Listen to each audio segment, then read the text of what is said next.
কি ভাবছেন সরকার আপনার মঙ্গল চায়, আপনাকে নিয়ে খুব ভাবে? না না, এতটুকুও ভাবে না। সরকার আপনাকে হেলমেট করতে বাধ্য করেছে আপনার সেফটির জন্য নয়, বরং তার জিএসটির জন্য। আমাদের স্বাস্থ্য নিয়ে যদি তার এতই চিন্তা ভাবনা থাকতো, তাহলে গুটখা, সিগারেট, মদ এগুলো বন্ধ হতো।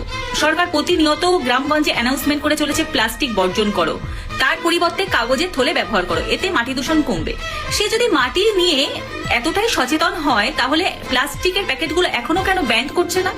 সরকার একদিকে বলছে গুটখা, সিগারেট থেকে দূরে থাকতে, আর অন্যদিকে সরকারি বাসগুলোর গায়ে অ্যাড দিয়ে বেড়াচ্ছে।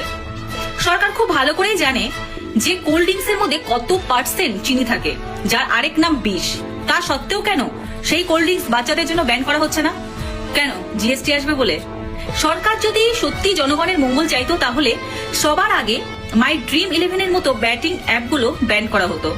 সরকার যদি সত্যি আপনার সন্তান নিয়ে সচেতন থাকতো, তাহলে সবার আগে পাবজির মতো বা ফ্রি ফায়ারের মতো এফেক্টেড যে গেমগুলো, সেগুলো ব্যান করা হতো। সরকার খুব ভালো করেই জানে যে জাঙ্ক ফ্রুট খেলে বাচ্চাদের কি কি ক্ষতি হতে পারে। তা জানা সত্ত্বেও এখনো বাজারে বিক্রি করার জন্য পারমিশন দিচ্ছে, কারণ বিক্রি করলেই আসবে জিএসটি। আপনার সন্তানের ক্যান্সার হোক বা মরে যাক, তার কিচ্ছু যায় আসে না।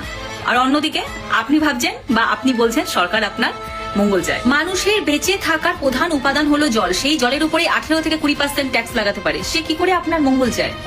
সরকার যদি সত্যি আপনার সন্তানের কথা ভাবতো বা ভাবে, তাহলে এখনো কেন অ্যাডাল্ট ওয়েবসাইট গুলো খোলা আছে বলুন তো? কেন কেন এখনো স্টেশনে ধৈর্যযত শিশু নিয়ে মাকে ভিক্ষা করতে হয় বলুন তো? কেনই বা সরকারি হসপিটালগুলোতে ডাক্তার না বাড়িয়ে দীর্ঘ লাইন দিয়ে চিকিৎসা নিতে হয়? সময় পাল্টেছে। আমার মনে হয় আমাদের সবার চিন্তা ভাবনাগুলোকে এবার পাল্টানো উচিত।